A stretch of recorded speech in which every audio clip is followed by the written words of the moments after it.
todo mundo que trabalhar em pronto atendimento vai ter a oportunidade de lidar com cetoacidose diabética e tu vais perceber, se tu ainda não lidaste com paciente com cetoacidose diabética, óbvio que a gente não quer que ninguém adoeça, né? Mas tu vais observar o quanto que é uma experiência engrandecedora do ponto de vista de aprendizado médico.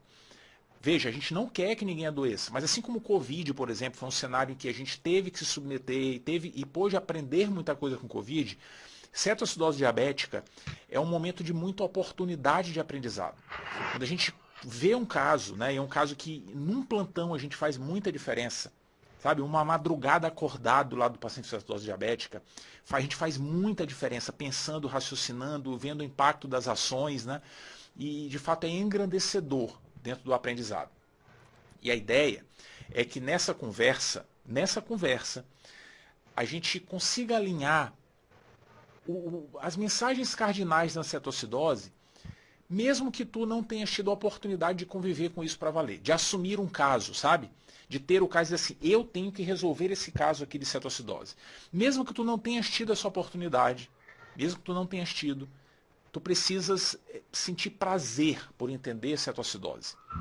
Sentir confortável por transitar dentro dos conceitos. Isso não é difícil. Do contrário, isso é arrepiante. Porque assim como as grandes doenças da medicina, como as grandes entidades nosológicas da medicina, o problema da cetoacidose diabética precisa ser entendido através do nome. Olha o nome.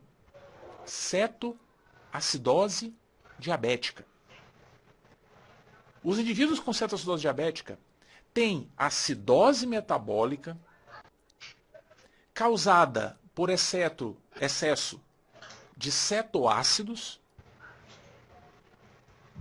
num paciente diabético. Na verdade, no indivíduo com uma descompensação do diabetes. A cetoacidose diabética é um cenário em que o indivíduo tem acidose metabólica por produção de cetoácidos por uma crise hiperglicêmica aguda. O indivíduo começou a ter hiperglicemia. Por conta disso, pode evoluir mal pelo surgimento de acidose metabólica pela produção dos cetoácidos. Para que a gente não fique memorizando o que faz parte da cetoacidose e o que a gente precisa fazer, a gente precisa pensar em cima desses conceitos. Por que diabos um indivíduo pode ter uma acidose metabólica por produção de cetoácidos associados a uma crise hiperglicêmica aguda? Por quê? Por que isso pode acontecer? Por quê? Veja como é maravilhoso esse entendimento. Imagine um cenário em que o indivíduo esteja sujeito a um estresse metabólico qualquer estresse metabólico. Algo aconteceu, o corpo está estressado, as células estão estressadas, os tecidos estão estressados e precisa de mais energia. Precisa de mais substrato energético. Precisa de mais glicose. Nesse contexto, por exemplo, infecção. Por exemplo, estresse cirúrgico. Nesses cenários, a gente precisa, de alguma forma, fornecer mais glicose para as células, certo? Básico, não tem nada complexo aqui. Preciso fornecer mais glicose. Como é que a gente faz isso? Ora, nós temos à disposição os famosos hormônios contra-insulínicos, que vão fazer de tudo para jogar glicose na circulação. Joga glicose na circulação. Afinal de contas, ela precisa estar na circulação para dali adentrar a célula, certo? Todos nós trabalhamos assim, o tempo inteiro. A gente precisa dar glicose para as células. No cenário de estresse metabólico, a gente precisa fazer isso muito. Se for um estresse muito intenso, muita glicose, e mais intenso, mais glicose ainda. Não é à toa que os pacientes graves têm uma tendência a ficar hiperglicêmicos no hospital. A gente tenta controlar a glicemia e tal, né? Isso é uma rotina no cenário hospitalar. A gente tende a ofertar mais glicose. Só que às vezes isso pode ser problemático. Imagine um paciente com diabetes que tenha dificuldade de usar a glicose. Veja, o indivíduo com diabetes, ele não necessariamente consegue lidar com a elevação da glicemia sérica. Não necessariamente. Imagine um paciente que parou de usar os fármacos, por exemplo, que usa para tratar o diabetes. A gente está botando glicose na circulação, mas a glicose não vai adentrar a célula. A célula está sofrendo com falta de glicose. Fala assim, cara, cadê a glicose? E a gente vai botando mais glicose na corrente sanguínea. E a glicose não entra na célula e precisa de mais glicose ainda. Percebeu o problema? A gente está colocando glicose na circulação, mas não tem como botar para dentro da célula porque o indivíduo é diabético. Entendeu? Parou de usar os remédios, sei lá. Não tem como jogar para dentro da circulação. Isso é um problemaço. Esse ciclo faz com que o indivíduo vai tendo elevação progressiva da glicemia. A glicemia estava de 140, agora vai para 180, 220, 300, 400, 500. Está aumentando muito a quantidade de açúcar no sangue. Chega aqui. Está aumentando cada vez mais a quantidade de açúcar no sangue. Pode aumentar tanto, mais tanto, mais tanto, que o sangue do indivíduo vira mel. Mel! Ei, mel! Mel! É isso! Fica muito viscoso, vira mel. A glicemia pode chegar a 1.000, 1.200, 1.300. É um absurdo, né? Vira mel. Mel não é isso. Só açúcar. É, só açúcar. Imagine, um indivíduo com glicemia muito elevada, vira mel. Isso é um problemaço. Sabe por que isso é um problemaço? O sangue virar mel para valer? O sangue mel, papai, não circula com facilidade pela periferia. Circula muito lentamente. Como circula muito lentamente, a gente tem dificuldade de perfundir os órgãos e os tecidos. O indivíduo sofre pra caramba. Sofre muito. Pode ter diversas manifestações como rebaixamento do nível de consciência. Pode ter turvação visual, parestesias, porque o sangue está muito viscoso. O sangue está osmolar demais. Virou mel. Viu que loucura? Sabe como é que a gente chama isso? Estado hiperosmolar do diabetes. O sangue virou mel. Isso é uma complicação hiperglicêmica aguda. Glicemia lá em cima, 1.000, 1.200. Isso é um terror. As repercussões são muito importantes. Eu falei aqui das manifestações neurológicas. Mas os órgãos sofrem por falta de oxigênio, falta de perfusão, porque o sangue está grosso. É legal, né? Que quando a gente tem glicemias muito elevadas, glicemia muito elevada, o rim tenta ajudar. O rim foi feito para várias coisas, né?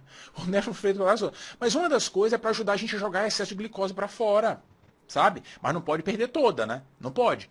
Imagina se todo o sangue que chega no rim fosse virar urina e levasse todo o açúcar do nosso corpo. A gente ia morrer de hipoglicemia. Cadê fulano? Ah, ele foi no banheiro, vai lá olhar, o cara tá caído no chão. Meu Deus, o que aconteceu? Ele botou todo o açúcar para fora aqui no xixi. Não é? Imagina, porque o glomérulo, quando o sangue chega lá no rim, né? Chega no glomérulo, e o glomérulo só segura hemácia e proteína, essa é a função do glomérulo. O resto passa para o túbulo. Se deixar, o açúcar da gente vai todo embora ali, não é? Era para ser, imagina, não era para ser assim. Eu ia fazer xixi e morrer de hipoglicemia. Cara, não faz xixi não, porque senão vai morrer de hipoglicemia. Ai, meu Deus, eu tô apertado aqui. Por que tá assim não? Porque senão eu morro de hipoglicemia. Ia ser assim. Só que nós não funcionamos dessa forma. O sistema tubular, o meu, o teu, ele consegue reabsorver parte da glicose. Consegue reabsorver. A gente tenta reabsorver o máximo possível. Geralmente a gente consegue reabsorver até 200 miligramas por decilitro. Acima disso, a gente começa a perder glicose na urina, mas até 200 a gente reabsorve para não morrer de hipoglicemia. Um indivíduo que tenha 1.200 de glicemia, imagina, cara, imagina essa loucura. Esse cara vai perder um monte de glicose pelo xixi. Ele absorve um pouquinho, mas o resto vai tudo sair no xixi. Mentaliza, fecha o olho aí, fecha o olho. Imagina uma pessoa que vai botar xixi afora 1.000 miligramas por decilitro de glicose. Loucura. Loucura. Vai sair açúcar cristalizado no xixi da pessoa, não é? Não, não vai ser açúcar cristalizado, não. Sabe por que não sai cristalizado? Porque quando o açúcar vai sendo eliminado na urina, muito açúcar ele leva água. Leva água. Os pacientes desidratam. É por isso que uma das manifestações do diabetes, manifestações clássicas, é poliúria. Não é? Poliúria. Manifestação clássica do diabetes. Por isso, excesso de glicemia. Eu vou fazer xixi, vou botar açúcar cristalizado para fora? Não. Junto com açúcar vai água. O cara desidrata um pouquinho e fica com sede. Polidipsia. Manifestações clássicas do diabetes. O paciente com estado hiperosmolar, que o sangue virou mel, O sangue está viscoso, é uma gosma. Esse cara desidrata para valer. Então tem manifestações neurológicas, hiperfusão periférica, desidratação, é um caos. É um caos. Mas o mais legal dessa história toda, o mais legal, é que a gente não está aqui para falar do estado hiperosmolar. Não! Não! O estado hiperosmolar é uma complicação hiperglicêmica, que acontece quando a glicemia vai subindo, subindo, subindo, até virar mel. Essa complicação, ela é muito legal, muito bacana de ser entendida, mas cai muito pouco na prova. Sabe por quê? Porque ela não é para qualquer um. Não. Não é. Para a pessoa ter o estado hiperosmolar, ela precisa ter uma coisinha no seu corpo. Ela precisa ter insulina. Muita atenção. Já estava arrepiante, agora que arrepia, hein? O indivíduo, para ter estado hiperosmolar, tem que ter insulina no corpo. Porque se ele não tiver insulina no corpo, ele não consegue ter o estado hiperosmolar. Sabe por quê? Porque no meio do caminho ele desenvolve a live de hoje, cetoacidose diabética. Isso é arrepiante. Tudo o que o cara queria era que o sangue dele virasse mel. Ele queria ter o estado hiperosmolar. Queria. Eu quero ficar com sangue doce. Eu quero ser uma pessoa doce. Mas ele não vai conseguir.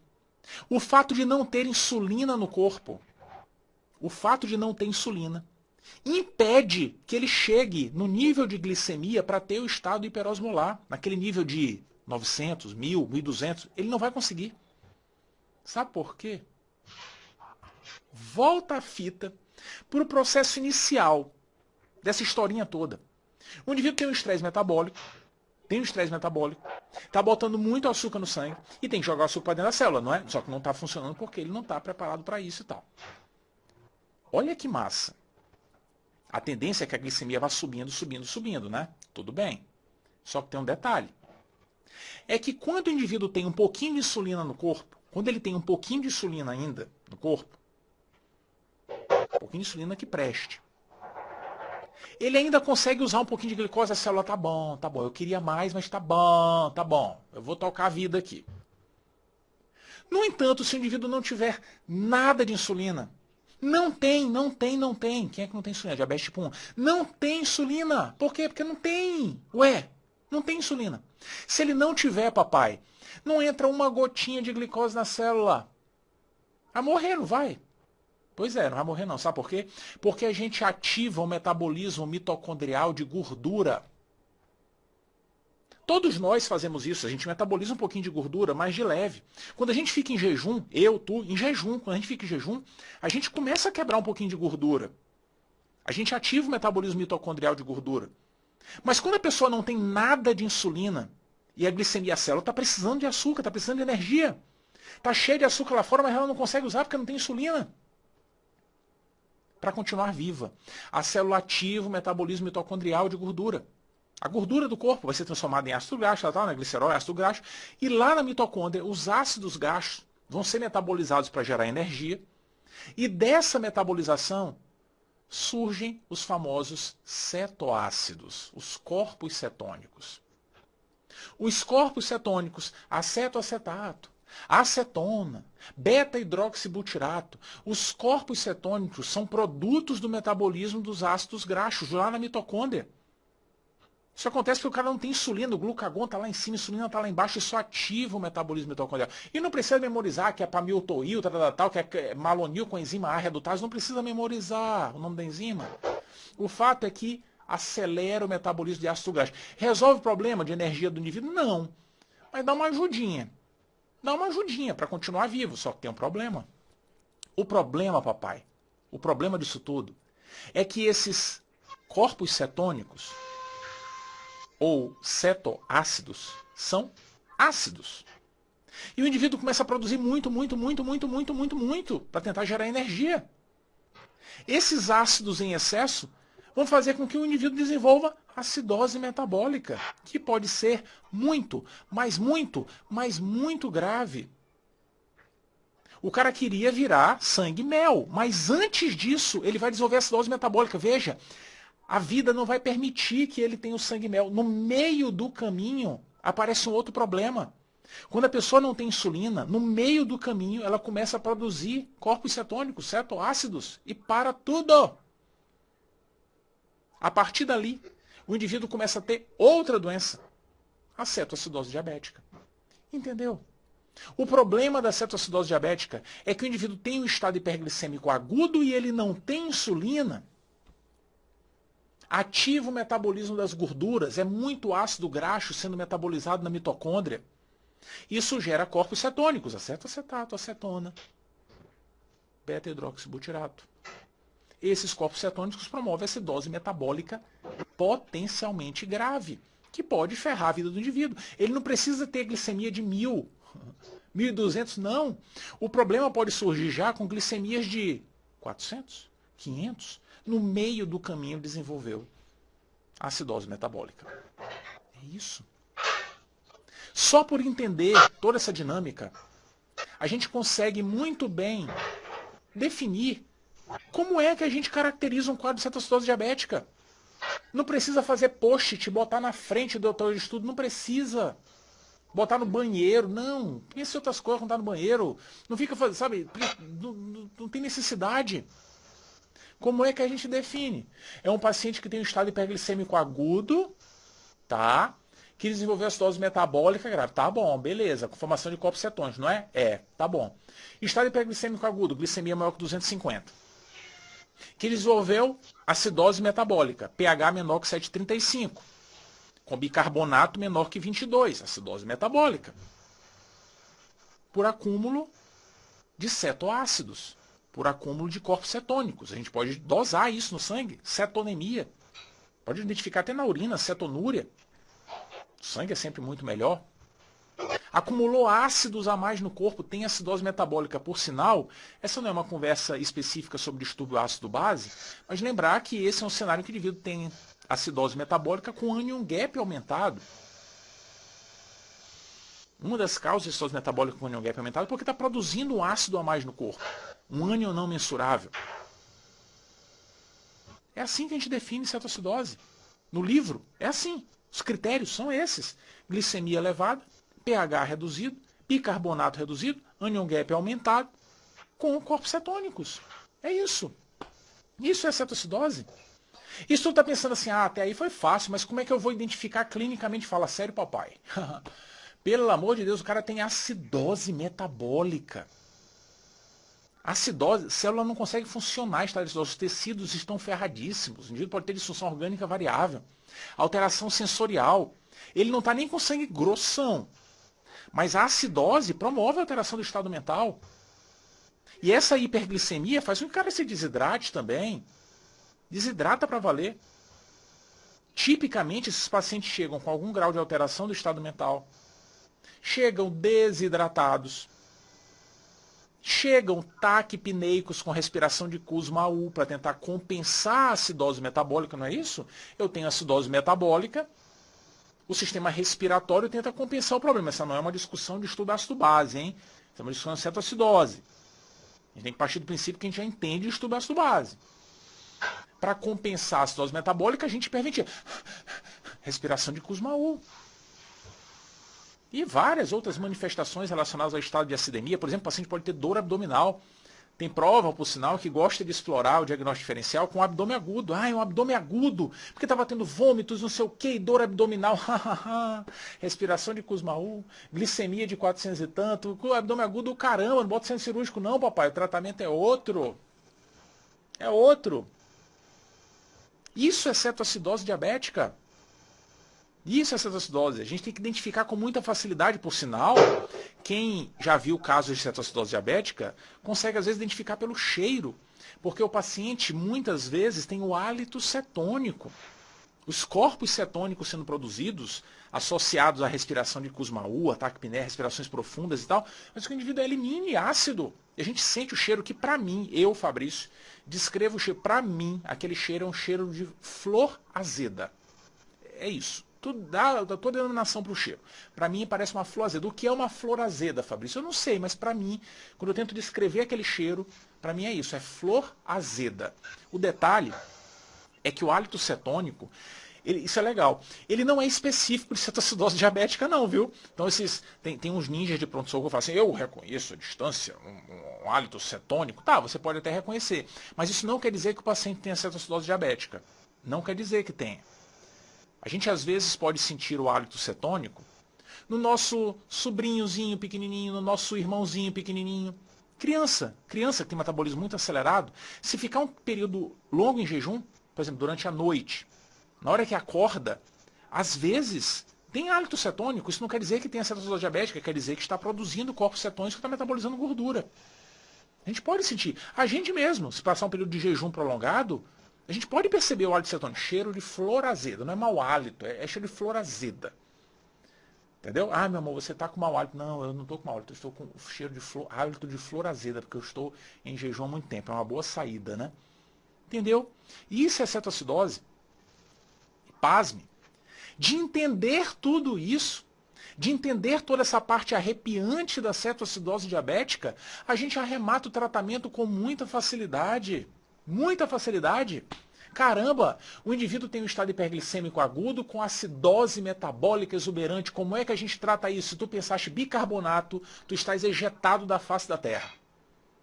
Ah, eu vou dar bicarbonato para controlar a acidose. Não, papai. Não, não, não, não, não. Não. Veja, a base do problema é outro. Por que que o indivíduo desenvolveu cetoacidose diabética? Por quê? Ele desenvolveu porque ele começou a produzir corpos cetônicos, porque ele estava num cenário de estresse metabólico, que estava botando muito açúcar no sangue, ele não conseguia botar para dentro da célula e ele não tinha insulina e começou a metabolizar muita gordura. Ele desenvolveu cetoacidose diabética porque ele não tinha insulina no corpo.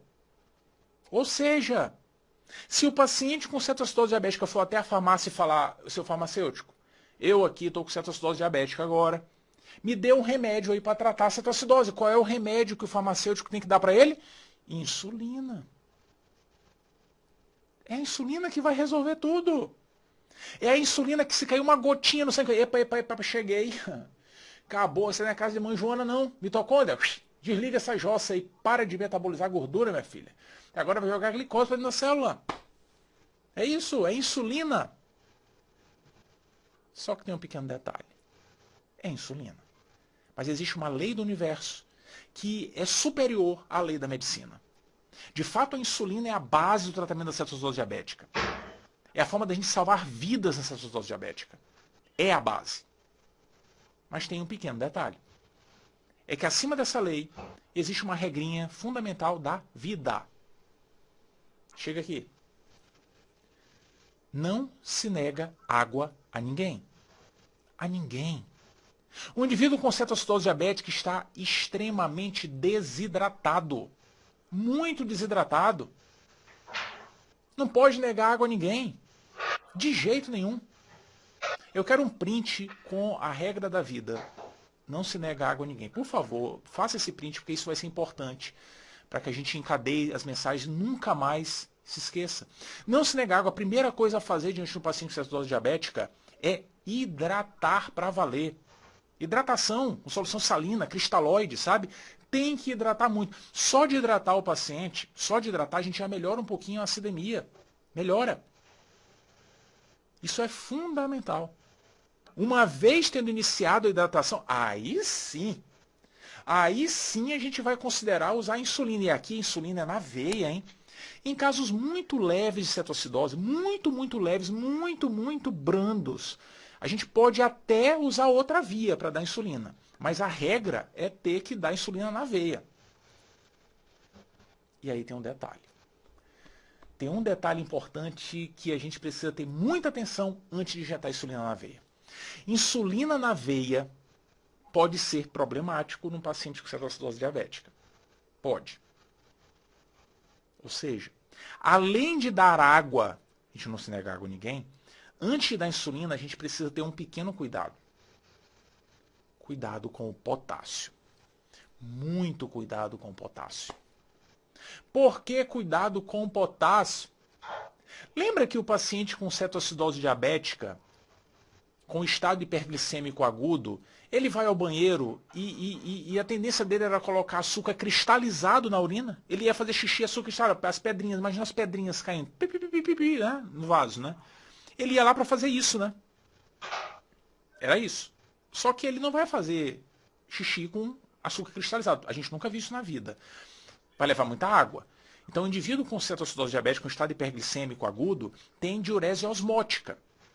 Perde muito líquido, certo? Mas olha que massa. Junto com o líquido perdido, vai muito potássio também. Perde água e perde potássio. Olha que doido isso. Mas muito potássio. O potássio que chega lá no glomérulo, que chega no sangue, né? O potássio que está no sangue, chega no vaso sanguíneo, vai cair no sistema tubular e vai para o vaso sanitário. Do vaso sanguíneo para o vaso sanitário. Vai perdendo potássio. E para piorar, tem um detalhe pitoresco. É um detalhe pitoresco. Qual é o detalhe pitoresco na cetoacidose diabética?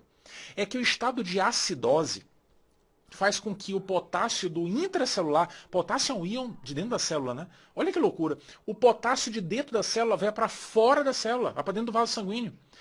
E na cetoacidose diabética, do vaso sanguíneo ele vai para o vaso sanitário. Ferrou ainda mais. Olha que loucura.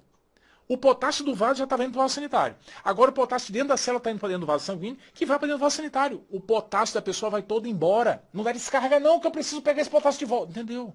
Vai todo embora, cara. O indivíduo com cetoacidose diabética, o indivíduo com estado hiperglicêmico agudo, é uma pessoa que não tem potássio no corpo. Não tem potássio. E às vezes, né, a gente dosa o potássio, parece que ele está até normalzinho assim, está no limite ali.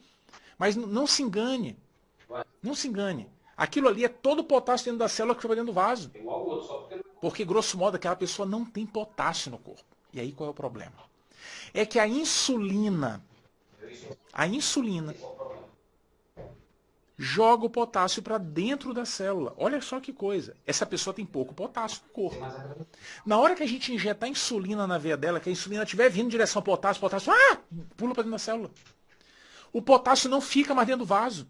O pouco potássio que a pessoa tem, o pouco potássio, vai todo de volta para dentro da célula. Ah, isso não é legal? Mais ou menos, né? Depende.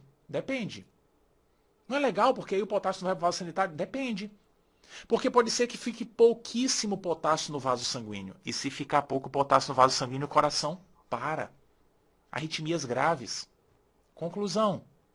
A gente tem que tomar cuidado do potássio do paciente não baixar muito, porque se baixar muito pode ter arritmia grave. Qual é a regra? Qual é a regrinha? Sempre que o paciente com cetoacidose diabética estiver com um potássio menor que 3,3, a gente não pode dar insulina na veia. Não pode dar. Na veia, não. Subcutânea até pode dar. Na veia, não pode. Na veia, não pode. De jeito nenhum. Porque se der insulina na veia potável para dentro da célula, o coração já era. Arritmia grave. Entendeu? Paciente com cetoacidose diabética e em seu tratamento de repente teve uma parada. Opa, pode ser o potássio que baixou. Pode ser. É uma das possibilidades. Entendeu? Então, antes de dar insulina, veja, hidratei. Antes de começar a insulina, peraí, deixa eu ver o potássio. Eu quero ver o potássio aqui, hein? Ó, tem que ver o potássio. Tá maior que 3,3? Insulina na veia. Tá menor que 3,3? Peraí, dou potássio e depois dou a insulina. Tem que ser assim. E aí, é observar a mágica da insulina naquele indivíduo. Dando insulina na veia, tendência, a glicemia vai cair progressivamente, né? Normal, isso vai acontecer, mas essa não é a meta, hein? Cuidado para não se confundir com as metas. O grande objetivo do tratamento da cetose diabética não é melhorar a glicemia do paciente. O grande objetivo do tratamento da cetoacidose diabética é a gente controlar a acidose metabólica. A gente vai iniciar a insulina e vai ficar acompanhando o paciente do lado. É um plantão que não se sai do lado do paciente, tem que ficar do ladinho. Observando o que vai acontecer progressivamente com a glicemia. Observando o que vai acontecer progressivamente com a gasometria. A gente vai tratar o paciente com insulina na veia até a gente conseguir controlar definitivamente a acidose metabólica. A gente precisa parar o metabolismo mitocondrial e deixar o indivíduo eliminar todo aquele excesso de ácido. É isso. Hidratando, dando insulina. É isso. É desse jeitinho. Ah, e a glicemia? É uma consequência, papai. A glicemia vai baixar progressivamente. Geralmente a gente busca não baixar muito rápido, né? Por risco de edema cerebral e tal. Mas a gente tenta baixar numa ordem de 50, 60, 70 miligramas decilitro por hora. Menos que isso vai demorar muito a melhorar. E mais rápido que isso tem risco de edema cerebral, principalmente em crianças. Mas a rigor, o nosso foco todo é no controle da acidose metabólica. E aí a gente vai ajustando a insulina. O objetivo aqui não é discutir doses, os ajustes como são feitos, pelo amor de Deus, né? O objetivo de um professor, papai, não é citar dose de coisa, caramba. Eu ficava revoltado com isso quando eu ainda fico quando eu assisto a uma aula assim. O objetivo do professor não é falar isso, não é falar justiça. Não, o objetivo do professor é mostrar o caminho, é mostrar as ideias, é entusiasmar, é mostrar que a gente pode. A gente não vai memorizar a dose e não esquecer jamais na vida, vai ter que ficar buscando sempre. Sempre. Então, se tiver com paciente acidose, tu tens a obrigação de olhar qual é a dose, como é que faz os ajustes, tens a obrigação. O importante no aprendizado é entender a dinâmica, entender as mensagens, entender o raciocínio por trás daquilo. Enquanto tu ficares acreditando que o objetivo de uma aula é memorizar coisas, tu estás ferrado. Tu vai ser um escravo do aprendizado, do mau aprendizado. Tu vai ser usado pelas pessoas, tu vai ser usada pelas pessoas. Então, muito cuidado, vira essa chave, sabe? Vira essa chave. Então, o objetivo aqui não é discutir doses, o objetivo aqui é discutir ideias, sempre. E aí é muito importante a gente se conectar a isso, né? O indivíduo vai receber insulina com o objetivo de controlar a acidemia metabólica. De forma que a gente vai pensar em tirar a insulina que o paciente está recebendo, vai desconectar o paciente da bomba de insulina apenas quando a acidose metabólica estiver resolvida. pH está maior do que 7,3. Bicarbonato já está praticamente normal. O anion gap está controlado. A cetonemia está ok. Grosso modo, a cetonemia a gente pode até abrir mão dela, mas a gasometria está ok. Está? Beleza. Vou considerar tirar a bomba de insulina. Isso é muito importante que a gente tenha atenção. A gente vai manter a insulina para controlar a acidose metabólica. Essa é a base da cetoacidose diabética. Ah, mas a glicemia do paciente já baixou. Está de 200, 150, não posso tirar a bomba de insulina? Não, se não resolveu a cetoacidose, se não resolveu a acidose metabólica, não. Não pode. E aí tem um detalhe importante. É que quando a glicemia do paciente que está recebendo insulina na veia, ela começa a chegar em torno de 250, 200, a qualquer momento ela pode baixar muito rápido. Pode. E isso é perigoso. Pior que hiperglicemia é hipoglicemia, né, papai? Mata fácil, hein? A gente não pode permitir que o paciente tenha hipoglicemia. E aí qual é o detalhe? Se a glicemia do indivíduo chegar perto de 200, 250 e a acidose metabólica não estiver resolvida, ou seja, ele ainda precisa de insulina, precisa ficar recebendo insulina, a gente começa a dar um pouquinho de açúcar para ele. Ai, meu Deus, mas açúcar para um diabético? Sim, papai, eu estou dando insulina junto. Mas ele precisa da insulina. É a insulina que desliga a mitocôndria. Percebeu? A insulina foi lá no interruptor da mitocôndria, desligou e está segurando. Se tirar a insulina, papai, da veia, em 5 minutos ela vai embora. E o metabolismo mitocondrial vai ser ativado de novo. Ferrou, não pode. A gente só pode pensar em tirar a insulina, só pode pensar em tirar a insulina da veia quando a acidose metabólica estiver resolvida. Se não estiver resolvida a glicemia começar a baixar, a gente dá a glicose junto. Isso é importantíssimo. Ah, então quer dizer que se a acidose metabólica estiver resolvida, eu posso tirar a insulina? A insulina que está segurando a chave da mitocôndria, desligou a mitocôndria. Tuf, desligou e está segurando aqui. Está segurando. Resolveu a acidose metabólica, vou desligar a bomba de insulina, vou tirar da tomada. Tá. Só que tem um detalhe. Tem um detalhe. Se já tiver resolvido mesmo, beleza, a gente pode pensar em tirar. Mas se a gente tirar da tomada, o que vai acontecer com a insulina? Ela rapidamente vai ser eliminada do corpo. Vai soltar a chavezinha da mitocôndria, tuf, acaba. A gente metaboliza muito rápido a glicemia a insulina na veia. Ela foi injetada de vez na veia, sabe? Ela vai desaparecer rapidinho. Diferente da subcutânea, que vai sendo absorvida aos poucos, atinge um pico, um platô. Essa não, vai embora rapidinho. Rapidinho. Se a gente fizer isso, simplesmente vai lá e desliga da veia, o indivíduo vai entrar em cetoacidose de novo. Na nossa cara, na nossa frente. Na nossa frente. Não está acreditando, não? Na tua frente, o paciente vai fazer um quadro de cetoacidose. Estava bonzinho já, vai piorar. Vai piorar. Para evitar isso, sabe o que a gente faz? 1, 2 horas antes de desligar a bomba de insulina, controlei a acidose. De boa, beleza. Good job. Deu tudo certo. A gente aplica uma dose de insulina subcutânea. Aplica. Ela vai demorar para começar a agir, né? Demora um pouquinho. Quando ela estiver começando a agir, depois de 1, 2 horas, a gente aí sim tira a insulina da veia. Isso é muito, muito, muito importante. Muito importante. Todas essas ideias são fundamentais no entendimento da abordagem da cetoacidose. Todas, todas, todas. O legal, né, é observar que ao mesmo tempo que isso está acontecendo, a gente está de olho em outras coisas também. Porque a gente tem que se perguntar por que o indivíduo teve cetoacidose, o que justificou o estresse hiperglicêmico dele, o que justificou, será que tem infecção? Tem que ficar de olho, porque talvez a gente tenha que abordar, né, sepse e tal, tem que abordar a sepse, sabe? Tem que iniciar antimicrobiano, se for o caso. A gente precisa definir o que está acontecendo. Às vezes, um paciente abre o quadro de diabetes com cetoacidose diabética. O padrão clássico da cetoacidose diabética é o indivíduo com diabetes mellitus tipo 1. Por quê? Porque aqui não tem insulina, né, papai? Tem deficiência absoluta de insulina. Esse é o padrão clássico e muitas vezes abre o quadro com cetoacidose. Abre o quadro, vinha lá evoluindo com hiperglicemia progressiva, de repente descompensou para valer. Às vezes nem tem infecção, né, sabe? Abriu o quadro assim. Esse é o aspecto clássico, né? É o típico. É o típico da cetoacidose envolvendo indivíduos com diabetes tipo 1. Mas cuidado. Cuidado, porque apesar de todo esse raciocínio, que é o raciocínio correto dentro da cetoacidose, a cetoacidose não é uma complicação exclusiva de pacientes com diabetes mellitus tipo 1. Não. Ela também pode acontecer em alguns pacientes com diabetes mellitus tipo 2. Na verdade, isso é incomum, né? Mas pode acontecer.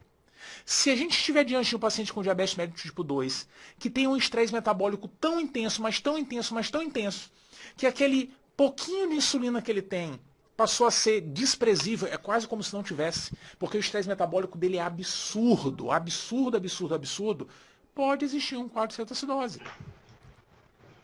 Ai, como é que eu vou saber isso? Vê a gasometria, papai. Vê a gasometria. Tem acidose metabólica? No estado hiperglicêmico? Pode ser, pode ser. O legal, né, é observar que existem até condições que podem atrapalhar um pouco, enviesar um pouco a nossa avaliação da cetoacidose diabética, né? Existe um cenário pitoresco até, e que as provas até têm explorado, que é relacionado ao uso das glifosinas. As glifosinas, os bambambãs do tratamento do diabetes, né, boas até para o coração, os inibidores da SGLT2. Os pacientes que usam inibidores da SGLT2 podem, às vezes, ter um quadro de cetoacidose diabética, olha que louco, com glicemia aparentemente normal. Sim, sim, sim. Às vezes o paciente tem cetoacidose, tem paciente às vezes com diabetes tipo 1 que está usando, enfim, off-label, usando inibidor de SGLT2, uma glifosina. E aí o cara entra no quadro de cetoacidose, mas quando a gente vai checar os exames laboratoriais, a glicemia vem normal. Olha que coisa estranha. Glicemia normal, ou próxima do normal. Sabe por quê? Porque os inibidores de SGLT2 aumentam a eliminação de glicose pelo rim. O indivíduo tinha hiperglicemia, mas está saindo no rim, está saindo pelo xixi. A gente acha que a glicemia do paciente está de boa, mas não está. É porque ele eliminou, falseou a análise da glicemia. Viu só? Então, muita atenção com esses detalhes que fogem ao clássico. É o paciente com diabetes mellitus tipo 2 que pode ter cetoacidose? Pode, pode, pode. A complicação clássica do diabetes tipo 2, hiperglicêmica, é o estado hiperosmolar. Mas ele pode ter cetoacidose se for um estresse metabólico muito intenso e ele tiver pouca insulina. Do mesmo modo, alguns indivíduos podem ter cetoacidose euglicêmica. A glicemia está aparentemente preservada. Fala, mas isso aqui é cetoacidose diabética, mas a glicemia está assim. Está 220 a glicemia. Isso pode acontecer se estiver usando inibidor da SGLT2. Viu só? Muito legal, né? É muito legal a gente fazer todo esse encadeamento de ideias para a gente não recorrer a raciocínios que não fazem sentido, como, por exemplo, dizer que para tratar a cetoacidose a gente vai usar bicarbonato.